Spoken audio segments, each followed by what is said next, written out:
So the other day I received an email from someone called Paul who works in the communications team for Untold Games, and within the email was a key for a game called EcoGnomix. So what we're going to be doing in this video is going through if I believe EcoGnomix is worth playing or not. And I want to say a huge thank you to Paul before we get into this one. The interaction was actually a nice interaction, and it's not to say that doesn't ever happen when it comes to talking to people within communications teams for game publishers and stuff, but it was definitely one of the nicer interactions out there. Every now and then I'll get a game, accept the key, say thank you for the key, and never hear from the person ever again. So it was nice to even get a reply, but the reply was very nice as well. And EcoGnomix is a turn-based combat city building roguelite. So it's right up my alley, being a fan of turn-based combat, not the biggest fan in the world, but a fan of turn-based combat games, a huge fan of city builders, and a massive fan of roguelites as well. But not only that, the first sentence of this game's description on Steam is that it's a quirky mix of roguelite and city builder. And the moment I loaded the game, the voice acting in this game is fantastic. I really enjoy it. And basically what you do in this game is you start off in a cave, you'll have a tutorial and everything like that. You start off in a cave and your goal is to use turns. There are 7 actions for your gnomes every turn. That's why it's called EcoGnomix, because you have gnomes to control. So say you start with a huntress and a woodcutter. You're going to place the woodcutter down near plants, and you're going to place your huntress near chickens. And basically, when you have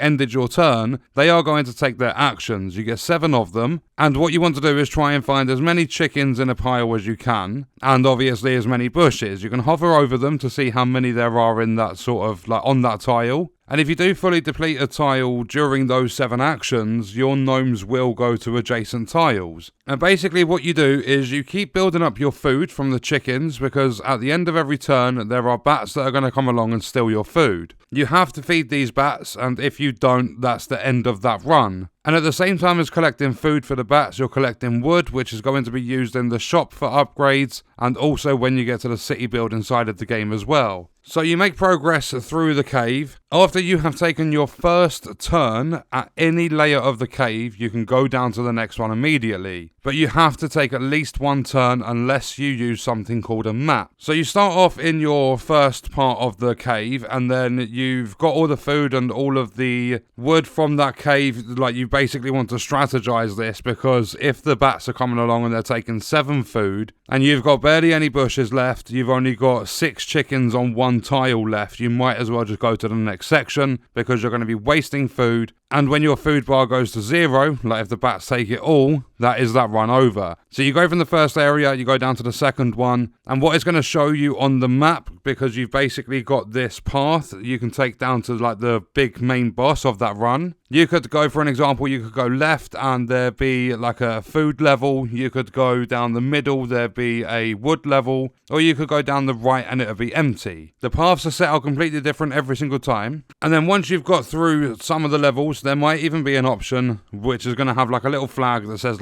2 times on it or something like that. And basically that is your shop room. And in the shop you have 4 choices. You can re-roll to get different attributes. You've got a choice of 2 attributes, and then you've got an option to steal either wood or food. If you do the stealing option, you're not going to be able to buy anything from the shop in that turn. You're going to have to go to the next shop in the cave. And what you do to buy the attributes is you grab one of your gnomes, you place them on the the platform where that attribute is. And then it's going to take the wood, which is the currency for those upgrades. And then you just click on the little character if you want to re-roll. Re-rolling is just going to change over the attributes. Then you progress past the shop. There are some boss levels and stuff with some mini bosses that are going to give you other rewards. And at any point of the cave, literally any sort of level besides the shop, some of them are going to contain what look like bombs. They're small bat nests. And you need to take these out, because if you don't, every single turn that there is a bat nest, that's going to increase the amount of bats that come along and steal your food. So it's all about making your progress down the caves, being careful, strategizing, going for food and wood and things like that, going to the shop and getting upgrades for your gnomes. And then you come to the final boss, and this is going to be called the Legendary Roost Lord. Basically what this does is it spawns a load of food on the tiles, so at this point you would be,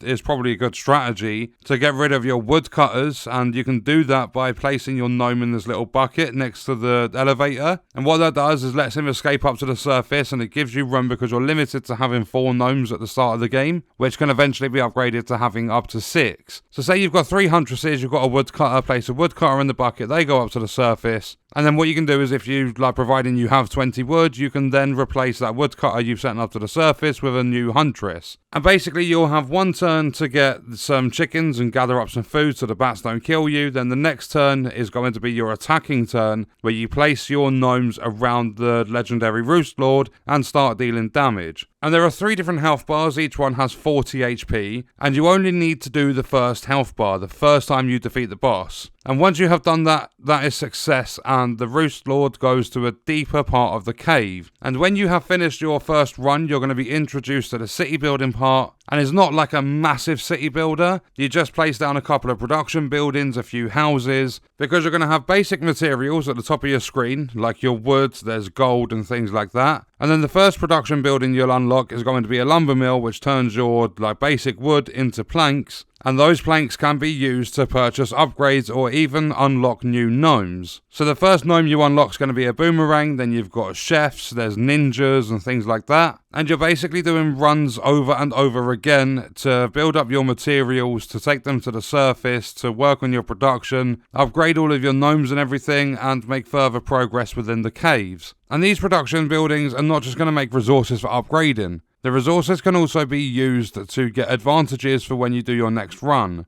For an example, a production building will make some maps, and those maps can be used. You can only use 1 per run, but you can use a map to be able to skip down to the next layer of the cave without taking a single turn. And then when you are chopping up your wood, you're turning it into planks through the lumber mill, you can use a single plank to give yourself 10 extra wood when you start your run, like your next run down in the cave. After you've taken down the legendary Roost Lord the first time, the second time you approach it, it's going to have 2 of those health bars unlocked. And instead of needing to deal 40 damage, you're going to need to deal 80. And then once you've got the Roost Lord to go down to the final layer of that cave, you're going to need to deal the full 120. And it gets harder and harder. There's going to be new sections to the cave. Like the Roost Lord is deeper in the cave, so you have to go deeper too. And it gets a lot tougher. So you're going to have to do multiple runs, which is where the roguelike comes into it. And then back up on the surface, as well as putting your production buildings down, you can put houses down, which is going to give you extra carriers. What your carriers are going to do is take the wood that you've collected from your runs, they're going to put it in your production buildings so that your production buildings can actually work and run. So the more carriers you have, the better, but each house is going to cost 50 wood, so it's all about strategizing on the surface too. And then after you've completed the first cave, there are 2 other caves that are in the city building part of it. That's as far as I've made it to seeing the other 2 caves. So there's actually quite a lot of progression within this game. It's not just you're going in the same cave over and over again, and it's not just a roguelike either. You've also got the city building to it, and this game has been so much fun to play. On top of that, this is not an early access game. This is an actual full release on Steam. It currently has a 20% launch discount, and overall it's going to cost you around $20. Like its full price will be $20. It's like £16.75, and then with the 20% off, it's currently £13.40. So to answer the question, for that price as well, do I think it's worth playing EcoGnomix? And the answer is yes, absolutely. From the caves to the upgrades to the voice acting to the city building, this game has been fun through and through. I love the way they've done the progression systems. Like, you're not just taking out a boss the first time you go into the cave, you have to take it out like chunk by chunk of its health bar. And just the way it works with your gnomes taking using 7 actions for each turn, you can also unlock upgrades that will let them take more. You can improve the huntress's range, so instead of just having it so the huntress is killing chickens that are on the adjacent tiles, they can go 2 tiles out. You can improve your max health, you can get healing for your gnomes. There's a lot to this game, and it's been so much fun to play. So a massive thank you to Paul from the Untold Tales comms team. A massive thank you to Irox Games and also Untold Tales for hooking me up with a key to play the game. And yes, EcoGnomix does get my approval. I recommend that you play this game. It's been an absolute blast, and what we are going to do is leave that video there. Let me know your thoughts and stuff about this game in the comments, and I'll see you guys in the next one. I hope you enjoyed it. Thank you for watching.